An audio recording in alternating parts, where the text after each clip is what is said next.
அனைவருக்கும் வணக்கம். நான் உங்கள் பிரசன்னா, தேர்ட் விஷன் சேனலுக்காக. நம்ம நிறைய விஷயங்கள் பேசிக்கிட்டு இருந்தாலும் நம்மளுடைய முன்னோர்களாக இருந்து இன்னைக்கு தெய்வமாக பார்த்துக்கிட்டு இருக்கக்கூடிய ஒருத்தரை பற்றி தான் இன்னைக்கு நம்ம பார்க்க போகிறோம். அதில் நிறைய பேர் இருக்கிறாங்க. நம்மளுடைய தென்னிந்தியாவில் வாழ்ந்த, தமிழ்நாட்டில் வாழ்ந்த, பரங்கிப்பேட்டையிலேருந்து போன பார்த்தீங்கன்னா பாபாஜி இருக்கிறாங்க. ஸ்ரீ ராகவேந்திர பெருமான் இருக்காரு. ஸோ அதே மாதிரி நபிகள் நாயகமும் இருக்கிறாங்க. அதே மாதிரி நம்மளுடைய ஜீசஸ் கிரைஸ்ட் இருக்கிறாரு.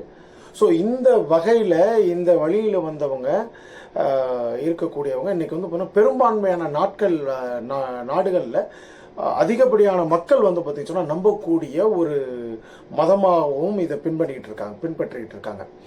இவர் ஒரு ராஜாவாக வாழ்ந்தவர்.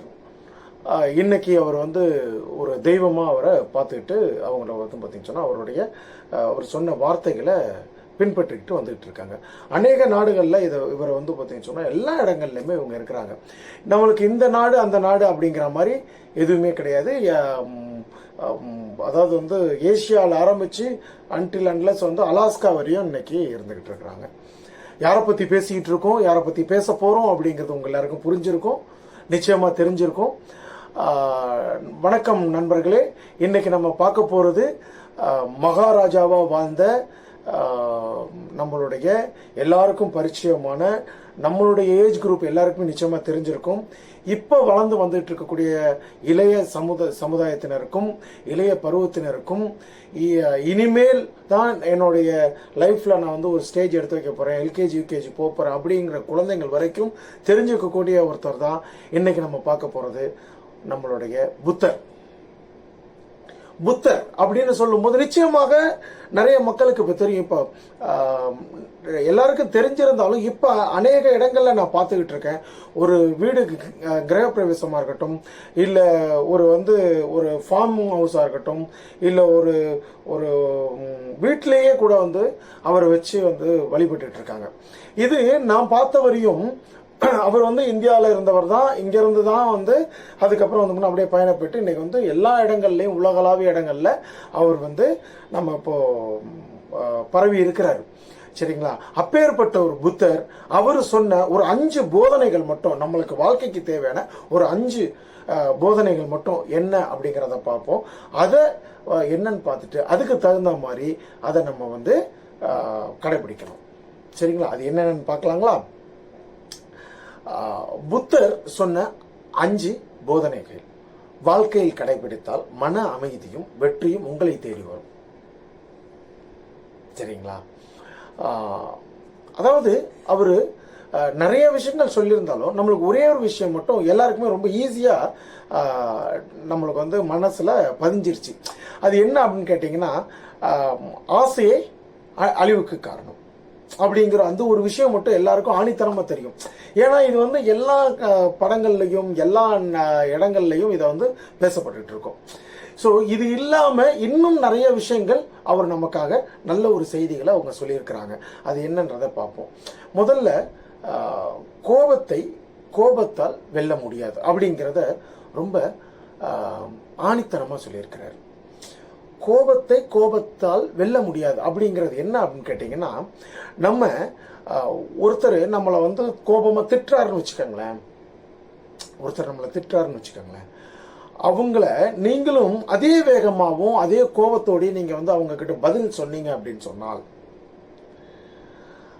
அந்த இடத்துல அவருக்கு இன்னும் ஜாஸ்தி கோபம் வரும்.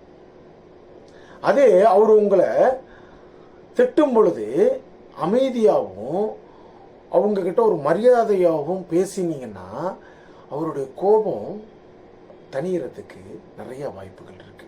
இதைத்தான் அவர் சொல்லியிருக்கிறாரு, கோபத்தால் வெல்ல முடியாது, ஸோ அந்த ஒரு அன்பினால் வெல்ல முடியும் அப்படிங்கிறத சொல்லியிருக்கிறாங்க. சரிங்களா? அடுத்து 2வது பாயிண்ட், கடந்த காலத்தை நினைத்து வருந்தாதே அப்படின்னு சொல்லியிருக்காரு. இப்போ போன விஷயத்தை பத்தி நம்ம யோசிச்சு ஃபீல் பண்ணிட்டு இருக்கிறதுனால எதுனா மாற்ற முடியுமா? நிச்சயமா நம்மளால எதுவும் மாற்ற முடியாது. உதாரணம், நம்மளுடைய மாணவ செல்வங்களா இருக்கட்டுமே, அவங்க போன வருஷம் ஒரு மார்க்லயோ இல்லை போன மாசம் தேர்வுலையோ ஒரு சப்ஜெக்ட்லேயோ இல்லை ஏதாவது ஒரு பாடப்பிரிவில் ஏதோ ஒரு விஷயத்தில் ஒரு தோல்வி அடைஞ்சிட்டாரு, இல்லை மார்க் கம்மியாக எடுத்துட்டாருன்னு வச்சுப்போமே, அதை நினச்சே ஃபீல் பண்ணிட்டு இருக்கிறதுனால இனி வரும் காலங்களில் உள்ள மார்க்கு மாறப்போதா? கண்டிப்பாக கிடையாது.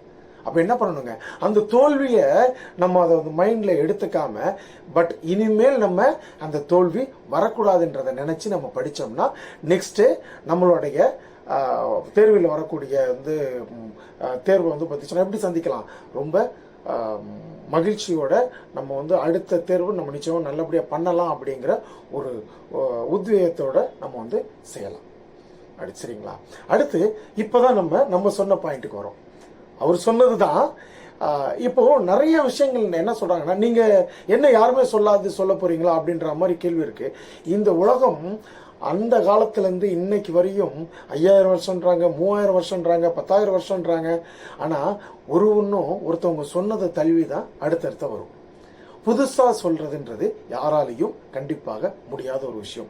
வேணா 5 வருஷத்துக்கு முன்னாடி இல்லை 50 வருஷத்துக்கு முன்னாடி இருந்த ஒரு விஷயம் இன்னைக்கு நம்ம கொண்டு வரும்போது புதுசாக வேணா தெரியுமே தவிர, ஆனால் அது பழைய அவங்களுடைய விஷன்ஸ், அவங்களுடைய இதுதான், அவங்களுடைய திங்கிங் தான் நம்மளுக்கும் இப்போ வர்றது. சரிங்களா? இப்போ 3வது, ஆசைக்கு அளவு இல்லைன்னா, ஆசைக்கு அளவு இல்லைன்னா மனசும் அமைதியாக இருக்காது. அவர் என்ன அழகா சொல்றாரு, ஆசைக்கு ஆசைப்படணும், பட் அதுக்காக ஆசை ஒரு அளவு இருக்கணும். அப்படி இல்லைன்னா மன அமைதி இருக்காது. இதுக்கு என்ன உதாரணமாக சொல்லலாம் அப்படின்னு கேட்டிங்கன்னா, இன்னைக்கு காலகட்டங்களில் உள்ளதை தொடர்பாகவே சொல்லுவோமே, ஒரு புதுசான ஒரு மொபைல் வாங்குறோம்னு வச்சுப்போமே, என்ன கம்பெனி என்ன ஏது அதெல்லாம் அடுத்து, ஒரு மிடில் கிளாஸ் ஒரு மிட் பாயிண்ட்ல இருக்கக்கூடிய, மிட் லெவலில் இருக்கக்கூடிய ஒரு மொபைலை நம்ம வாங்குறோம். அந்த மொபைலை வாங்கி நம்ம பார்க்கும் பொழுது வாங்கினது இப்போதான், ஆனாலும் வாங்கின உடனேவே நம்மளுக்கு என்ன தோணுது அப்படின்னா, இதை விட பக்கத்தில் உள்ள நல்ல மொபைல் வச்சிருக்கான்ல, அவன் ஒரு காஸ்ட்லியான மொபைல் வச்சிருக்கான்ல, அந்த மொபைல் வாங்கியிருந்தா. இப்போ இப்படி ஆசைப்படுறதுனா என்ன ஆகும்னா, உங்களுக்கு அந்த மொபைல் மேலதான் உங்களுக்கு எண்ணங்கள் போகுமே தவிர, இப்ப நீங்க வாங்கி கையில வச்சிருக்கீங்க பாத்தீங்களா, அதை உங்களுக்கு பயன்படுத்த முடியாம வேஸ்ட் ஆயிடும். ஸோ உங்களுக்கு ஒரு ஆசை அப்படின்னு ஒன்று இருக்குன்னா அதுக்கு ஒரு எல்லை ஒன்று வச்சுக்கலாம். அப்போதான் உங்ககிட்ட இருக்கிறத வச்சு நீங்க சந்தோஷப்பட முடியும். இல்லைன்னா அதுவும் அடைய முடியாது, இதையும் உங்களால ஒரு மகிழ்ச்சியா எடுத்துக்க முடியும். இது கிடைச்சதுக்கான மகிழ்ச்சியும் நம்மளுக்கு கிடைக்காது. அதனால என்ன பண்ணணுங்க, இதை நீங்க ஃபர்ஸ்ட் கையில இருக்கிறத ஃபர்ஸ்ட் நல்லா கொண்டாடணும். சரிங்களா? அடுத்து 4வது பாயிண்ட், மற்றவங்களை குறை சொல்லி இருக்கிறதுனால நம்மளுக்கு நம்ம யார் அப்படிங்கிறது தெரியாம போயிருது. புரியுதுங்களா? முதல்ல நம்ம யார் அப்படிங்கிறத நம்ம ஃபர்ஸ்ட் ஆராய்ச்சி பார்க்கணும். புரியுதுங்களா? அதாவது இன்னைக்கு ஃபார் எக்ஸாம்பிள் என்னுடைய பையன் என்னுடைய பொண்ணு சரியா படிக்கலன்னு நிறைய பெற்றோர்கள் குறை சொல்லிக்கிட்டு இருக்காங்க. புரியுதுங்களா? அவங்க எப்பயுமே அவங்க கையில் இருக்கக்கூடிய கைபேசியை பார்த்துக்கிட்டு அதுல வர்ற விஷயங்களை பார்த்துக்கிட்டு அப்படி உட்காந்துருந்தாங்கன்னா குழந்தைய அதை தானே பார்க்கும். கவலை மட்டும் பட்டா போதுமா? அவங்களுக்கு ஒரு முன் உதாரணம் நம்ம இருக்கணும்னு நம்ம என்ன பண்ணுங்க, நிச்சயமாக அவங்களுக்கு முன்னாடி சில விஷயங்களை நம்ம இது பண்றத எடுத்து யூஸ் பண்றது, மொபைலையோ இல்லை டிவியில் உட்காந்து சீரியல் பார்க்கறதையோ, பிள்ளைங்க 10th +2 வரக்கூடிய நீட்லையும் மற்றபடி உள்ள எக்ஸாம்ஸ்லையும் நல்ல மார்க்ஸ் எடுக்கணும்னு ஆசைப்பட்டால் மட்டும் பத்தாது, அதுக்கான விதையை நீங்கள் நல்லபடியாக கொடுக்கணுங்கிறது தான் இந்த வாயில நம்ம சொல்றதுங்க. சரிங்களா? அடுத்து எல்லாருக்குமே என்ன இருக்கணும் அப்படின்னு சொல்றாருன்னா, நல்ல எண்ணம் இருக்கணும், நல்ல சொல் இருக்கணும், நல்ல செயலாகவும் இருக்கணும்னு சொல்றாருங்க. இதுதான் நம்ம வாழ்க்கையோடைய அடித்தளம் அப்படின்னு சொல்றாங்க. இதுக்கு என்ன காரணம், இதுக்கு என்ன உதாரணமா என்ன எப்படி அப்படின்னு பார்க்கலாம்னா, நம்ம சாலையில கடந்து போயிட்டு இருக்கோம்னு வச்சுக்கோங்களேன், நடந்து போறோம், ஒரு சைட்ல இருந்து இன்னொரு சைடுக்கு நம்ம போறோம், கிராஸ் பண்ணி வர்றோம். அப்போ ஒருத்தர் முடியாதவங்க, அவங்க வந்து முதியவர் வந்து பெண்ணோ ஆணோ முதியவரோ இல்லை இவங்களோ இவங்க நிற்கும் பொழுது இல்லை ஒரு நடக்க முடியாமல் இருக்கிறவங்களோ இல்லை சரியாக பார்வை இல்லாமல் இருக்கிறவங்களோ இந்த மாதிரி ஆளுங்க கிராஸ் பண்ணுறதுக்கு கொஞ்சம் கஷ்டப்படுவாங்க இல்லைங்களா, அந்த ரோடை கிராஸ் பண்ணுறதுக்கு கஷ்டப்படுவாங்க. ஸோ அந்த நேரத்தில் நம்ம என்ன பண்ணலாம் அப்படின்னு கேட்டிங்கன்னா, அவங்கள கையை பிடிச்சி கூட்டிகிட்டு போய் அவங்கள கிராஸ் பண்ணலாம். அப்போ அது ஒரு சின்ன ஒரு உதவி தான் பாருங்களேன், ஒரு சின்ன உதவி தான். பட் அவங்களுக்கு அது ஒரு பெரிய நிம்மதியை தரும்.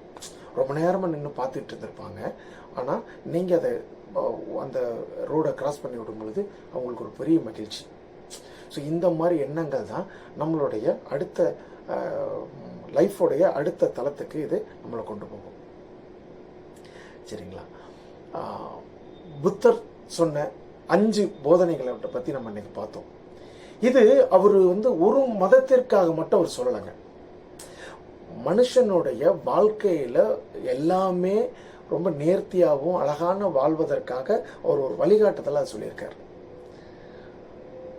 நல்ல விஷயங்களை நாமும் அதை மேற்கொள்வோமே, அதை நம்ம வந்து பார்த்தீங்கன்னு சொன்னால் வந்து ஃபாலோ பண்ணலாமே.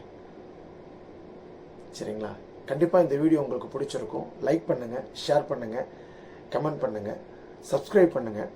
நம்மளுடைய நண்பர்களுடைய வீடுகள்லேயும் இதை சொல்லி ரெக்கமெண்ட் பண்ணுங்கள்.